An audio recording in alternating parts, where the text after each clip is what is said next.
क्या बिहार विधानसभा चुनाव से पहले एक बार फिर से बिहार में बड़ा खेला होगा? नीतीश कुमार ने जो भी मांग बीजेपी से की थी, उस मांग को पूरा नहीं किया गया।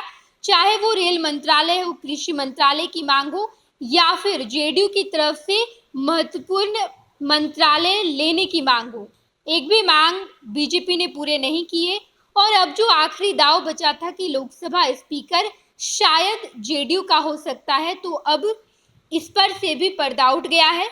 जेडीयू के मुख्य प्रवक्ता केसी त्यागी ने साफ तौर पर कहा कि एनडीए में बड़ी पार्टी बीजेपी है, तो बीजेपी अगर अपने पार्टी से लोकसभा स्पीकर तय करना चाहेगी तो जेडीयू उसका समर्थन करेगा, साथ देगा। इन सब के बीच मुख्यमंत्री नीतीश कुमार ने राष्ट्रीय कार्यकारिणी की बैठक भी बुलाई है। जब भी नीतीश कुमार राष्ट्रीय कार्यकारिणी की बैठक बुलाते हैं, बड़े फैसले लेते हैं और ये वक्त बहुत ही ज़्यादा अहमियत भरा है, क्योंकि ये वक्त वैसा है जब नीतीश कुमार के नाराज होने की खबर भी दौड़ रही है। ये वक्त ऐसा है जब नीतीश कुमार के बीमार पड़ने की भी खबर दौड़ रही है और इसके साथ साथ क्या बड़ा खेला हो सकता है?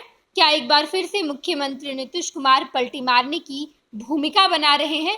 ये तमाम कयास राजनीतिक गलियारे में लगाए जा रहे हैं और ऐसे में हम आपको बताएंगे कि आखिर क्या सचमुच में मांजरा क्या है, क्या होगा राष्ट्रीय कार्यकारिणी की बैठक में, और नीतीश कुमार क्या सचमुच में प्रधानमंत्री नरेंद्र मोदी या बीजेपी से नाराज हैं, या फिर बिहार विधानसभा चुनाव से पहले बड़ा खेला होगा।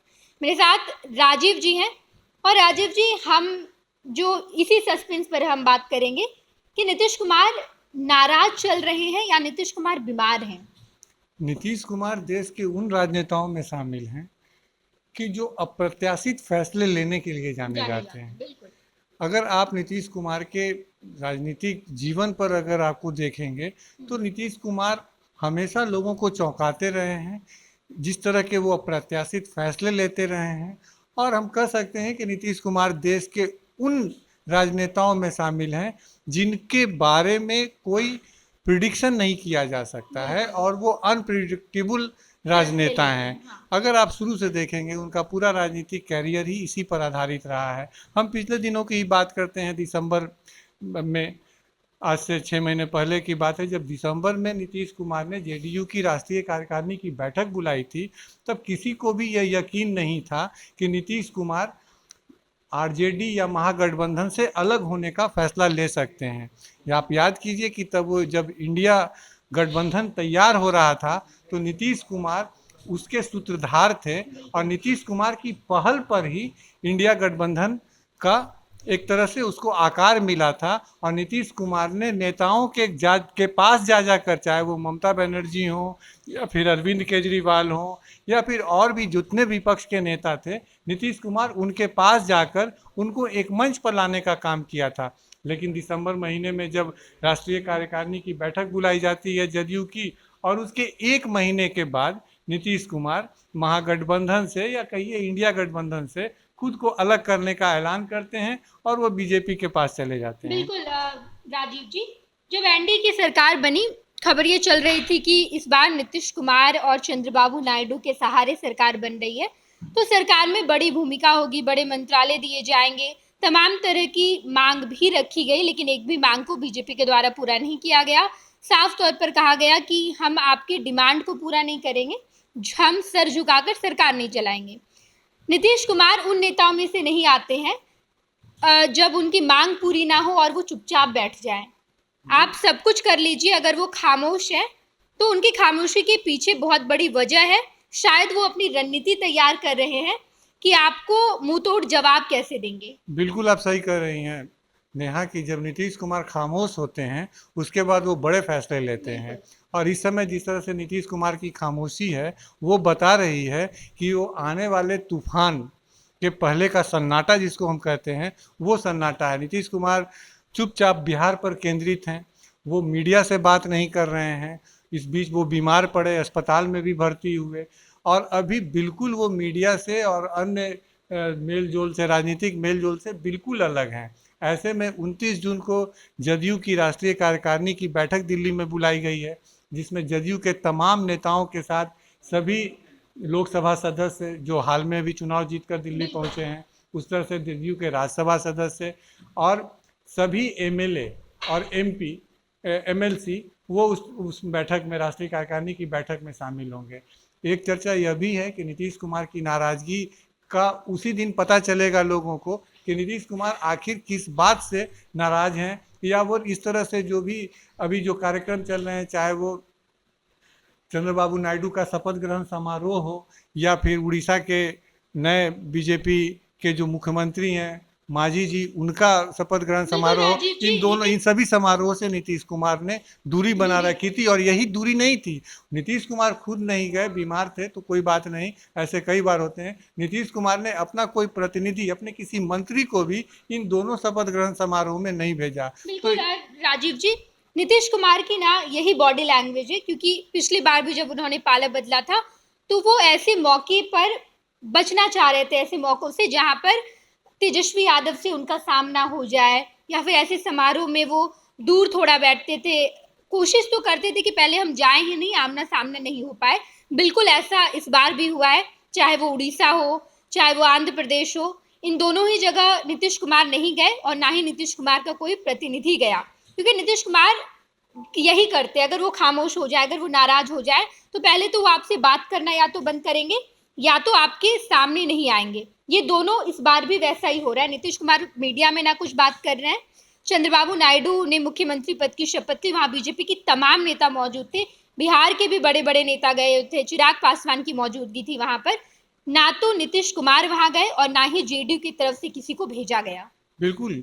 और नीतीश कुमार जिस तरह से इस समय जिनका ये है, अभी आप केसी त्यागी की चर्चा की, केसी त्यागी ने इशारा तो जरूर किया था जब मंत्रिमंडल का गठन हो रहा था, चुनावी नतीजे सामने आए थे कि हमारे इस बार 12 सांसद हैं और ये सभी सांसद महत्वपूर्ण है कि अगर ये नीतीश कुमार की पार्टी जदयू और चंद्रबाबू नायडू की पार्टी टीडीपी, अगर ये दोनों मिलकर, इन दोनों को मिलाकर जो सांसदों की जो संख्या होती है वो 28 होती है, और अगर 293 में इन 28 सांसदों को हटा दिया जाए और ये अगर समर्थन वापस ले लें तो सरकार पर खतरा बन जाएगा और सरकार गिर जाएगी नरेंद्र मोदी की।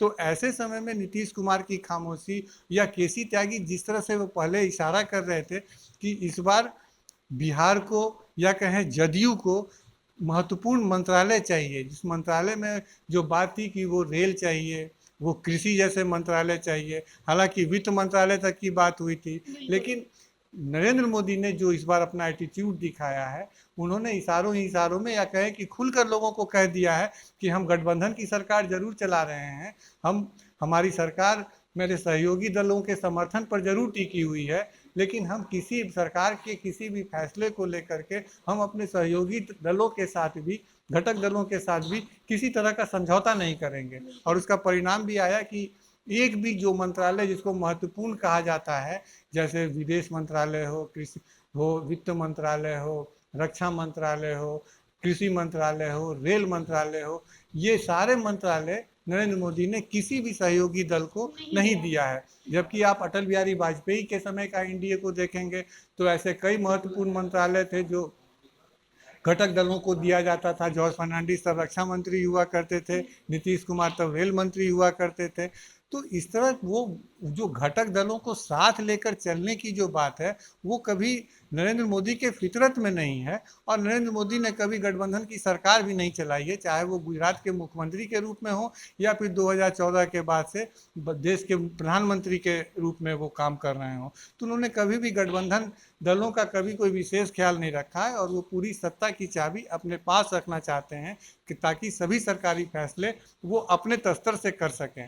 तो ऐसे में अगर नीतीश कुमार कोई बड़ा फैसला लेते हैं कार्यकारिणी की बैठक में, तो ये कोई आश्चर्य की बात नहीं होगी। और बिहार में इस तरह की कई बातें तैर रही हैं कि नीतीश कुमार बिहार विधानसभा को भंग करने की भी बात कर रहे हैं, ताकि वो समय से पूर्व 2025 के पहले से एक नया जनादेश लें। और सरकार जिस तरह से अभी मात्र 45 विधायकों के दम पर वो बिहार के मुख्यमंत्री बने हैं, तो वो नया जनादेश लेकर वो फिर से एक मजबूत सरकार बनाना चाहते हैं बिहार में। बिल्कुल तो इस तरह की देखिए, इस बार नीतीश कुमार कमबैक भी किए हैं।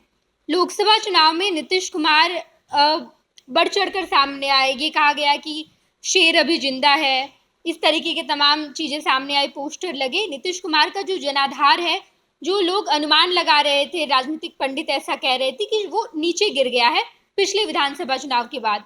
लेकिन इस बार तो बिल्कुल अलग देखने को मिला कि नहीं, नीतीश कुमार तो कमबैक किए, अच्छा जनाधार रहा है उनका। ऐसे में बिहार विधानसभा चुनाव में भी इसका असर जरूर देखने को मिलेगा। बिल्कुल मिलेगा। और नीतीश कुमार को जो जिस तरह का जो कॉन्फिडेंस चाहिए था, जिस तरह से 2020 के बिहार विधानसभा चुनाव में नीतीश कुमार की पार्टी जदयू महज 43 सीटों पर सिमट गई थी, उसके बाद ये जो नया जनादेश है लोकसभा को लेकर के जो चुनाव हुए हैं, वो नीतीश कुमार में एक नई ऊर्जा देने वाला है। और उन्होंने, बात सही है कि वो 16 सीटों पर लड़े और मात्र 12 सीटें ही जीते, लेकिन बीजेपी का भी हाल वही था। बीजेपी भी 17 सीटों पर, उनसे एक सीट ज़्यादा सीट पर वो लड़ी और उसको भी 12 सीट ही हाथ लगे।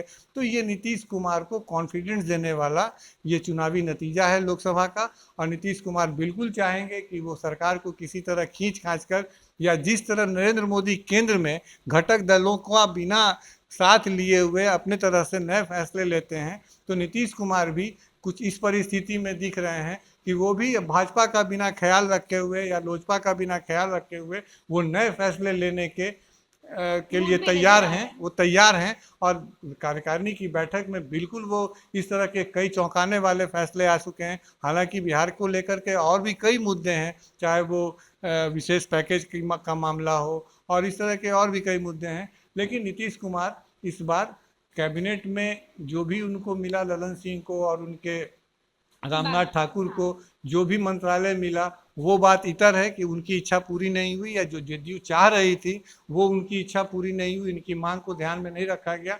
लेकिन नीतीश कुमार अगर राष्ट्रीय कार्यकारिणी की बैठक में कोई भी इस तरह का फैसला लेते हैं या बिहार विधानसभा को भंग करने का प्रस्ताव वहाँ रख सकते हैं, तो कोई चौंकाने वाली बात नहीं होगी, क्योंकि नीतीश कुमार की ये फितरत है कि वो इस तरह के चौंकाने वाले फैसले लेते रहे हैं। और अभी तो सरकार अभी फ्लोर टेस्ट भी लोकसभा में अभी दे नहीं पाई है। और ये 24 से जो सत्र शुरू हो रहा है, तो वो सत्र के बीच में नीतीश कुमार 29 जून को जदयू की राष्ट्रीय कार्यकारिणी की बैठक बुलाएंगे और वहाँ से जिन प्रस्तावों पर मुहर लगेगा, जिन मुद्दों पर वहाँ चर्चा होगी, उनमें ऐसे कई तरह के मुद्दे हैं। और हो सकता है कि देखिए कि समय भी कैसा है कि 24 तारीख से शुरू हो रहा है सत्र, और उसके बाद 26 तारीख को लोकसभा स्पीकर का चयन होगा, और उसके ठीक 3 दिन बाद 29 तारीख को मुख्यमंत्री ने राष्ट्रीय कार्यकारिणी की बैठक बुलाई है। लोकसभा स्पीकर के चयन के बाद जेडीयू जिस तरीके का परसेप्शन बनाएगी सरकार को लेकर या बीजेपी को लेकर, उसी के आधार पर राष्ट्रीय कार्यकारिणी की बैठक भी हो सकती है। बिल्कुल आप सही कह रही हैं कि जदयू जिस तरह से इस समय सरकार के बिल्कुल साथ दिख रही है, हालांकि टीडीपी से इस तरह की खबरें आ रही हैं कि टीडीपी चाहता है कि उनका लोकसभा अध्यक्ष हो, लेकिन बीजेपी के साथ इस तरह का एटीट्यूड बिहार में जदयू नहीं दिखा रहा है।